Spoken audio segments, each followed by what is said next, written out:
Being There, traduisez être là. Ce livre est une idée originale, une collaboration entre le réalisateur Lee Shulman, créateur de The Anonymous Project, et le photographe sénégalais Omar Victor Diop. On a de la chance, ils sont aujourd'hui tous les deux en plateau. Bonjour. Bonjour.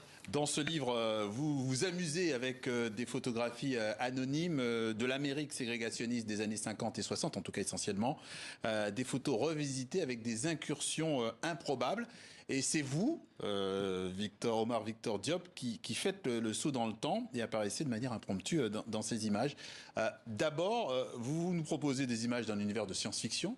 Finalement, on pourrait même parler de multivers si on était très moderne. Qui a eu cette idée et comment s'est-elle construite?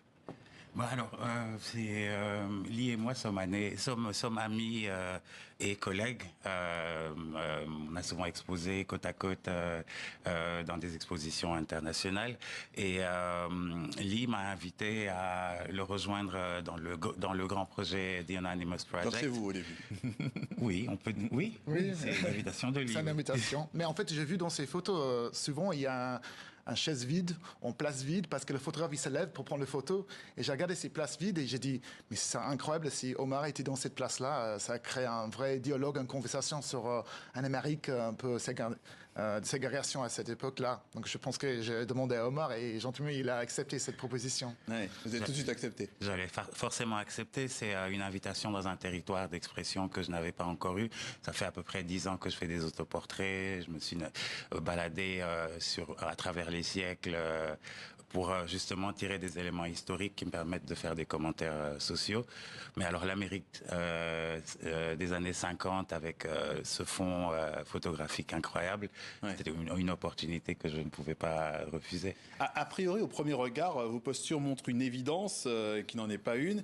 Est-ce que votre parti pris a toujours été de rire ou de dédramatiser la situation ? Je pense que pour nous, c'est un acte de résistance quelque part, la bonne humeur. Cette approche a priori ludique qui permet de tirer le regard et puis justement après de placer des points d'interrogation. Je pense que l'humour est souvent, c'est une bonne façon d'approcher les questions plus profondes en fait. C'est souvent, moi je pense souvent dans l'art, on dit que l'humour il n'a pas sa place. Moi je trouve qu'il a son place et dans cette idée, la première approche c'était vraiment... C'est la première qu'on voit ces images, on trouve ça drôle tout ça, mais derrière et en fond, donc c'était souvent l'idée d'avoir une approche un peu ludique, un peu d'humour. Ludique, humour, mais enfin il y a quand même ce côté aigre-doux parce que certaines situations anodines comme celle-ci, vous allez le voir, réveillent un ressort dramatique. On devine par exemple en vous voyant derrière, alors c'est pas cette photo, derrière une femme en voyant au premier plan vos chaussures, on va peut-être la voir. Qu'il s'agit en tout cas, voilà, on la voit, un couple mixte. Et ces couples-là, ils étaient illégaux à l'époque dans plusieurs États aux États-Unis. On a presque un peu peur pour eux. Est-ce que c'était l'effet voulu ?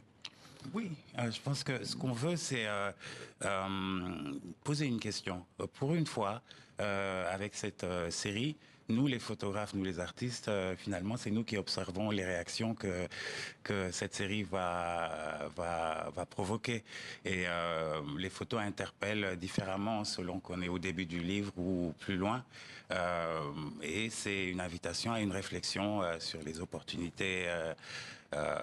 Absolument, moi je trouve ça, en fait, dans un sens, c'est une image très moderne, qui est quand même ancienne. Donc c'est vrai, cette réflexion de la passé, et aujourd'hui, c'est ça qu'on voulait poser, en fait. Parce comme Omar a dit, on voulait voir les réactions des gens par rapport à une image comme ça. Parce qu'on en parle en anglais, on dit souvent le mot what if, si seulement. Ouais. Et c'est un peu ça qu'on propose, en fait. Très moderne, vous dites. Mais alors, justement, peut-être qu'on peut rebondir là-dessus. Situation qui peut paraître aujourd'hui anachronique.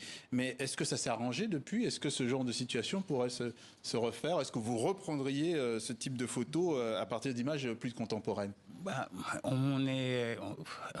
Faut se dire la vérité, il y a encore beaucoup de tables à manger et beaucoup de scènes familiales qui sont monochromes. Ouais. Cette tendance qu'on a à créer des barrières selon nos différences, y compris raciales, elles existent encore. Ouais. Sur certaines des images, si on m'avait remplacé par une femme, ça marcherait aussi. Oui. Donc cette conversation a encore besoin d'être je pense que réactivée. C'est une conversation très moderne et très actuelle à ce moment. Je pense que bien sûr, il y a énormément de progrès depuis ces années-là, mais je pense qu'on n'est pas là encore, je trouve. Alors on revient sur vos photos quand même d'époque. La magie opère parce que vous n'êtes jamais pris en défaut finalement. Les vêtements, les ombres, la lumière, la profondeur de champ, le grain. C'est un gros travail de préparation, de production, de post-production. Sans tout nous dévoiler évidemment, donnez-nous quelques clés de ce travail. Mais ça, ouais. Mais c'est vraiment un travail de réalisateur. Moi, je suis réalisateur et j'ai traité ce projet avec Omar, qui était acteur dans mais aussi, tu vois, on a travaillé vraiment sans l'idée d'un storyboard en fait. On a travaillé dans une façon d'être dans un film de cinéma. On avait quand même un accessoiriste, on avait un styliste. Tu vois, les vêtements, c'est un grand parti de ce qu'on voit là. C'est vraiment, on a eu la chance de trouver vraiment les vêtements de l'époque, avec les mauvais garçons qui nous a prêté des extrêmes, tous ces vêtements qui étaient vraiment de l'époque. C'est vraiment des pièces uniques. Donc il y avait un travail de lumière, beaucoup de avant et post-production d'après en fait. Donc ouais. C'était un très grand boulot. Ouais. Alors j'aimerais m'arrêter sur une image qui me semble humblement la plus réussie dans la composition, celle où vous êtes au milieu de deux couples blancs attablés avec des chemises hawaïennes et des bières, voilà, c'est celle-là. Elle est plus vraie que nature, celle-là. Non, mais c'est vrai, je voulais savoir, est-ce que sur la photo d'origine, est-ce qu'il y a 4 ou 5 personnages? Est-ce que vous avez remplacé quelqu'un? Comment vous avez fait? Souvent, je prends la place du photographe. Quelqu'un se lève pour prendre la photo et moi, je vais m'asseoir à sa chaise. Donc, c'est comme ça qu'on a réussi cette intégration ici. Et puis après, quant à l'attitude, je pense que l'objectif qu'on avait, c'était d'avoir la présence la plus normale possible, pousser l'ironie jusqu'à ce niveau, parce qu'en fait, ça ne fait que ressortir le caractère incongru de ma présence dans ces assemblées-là.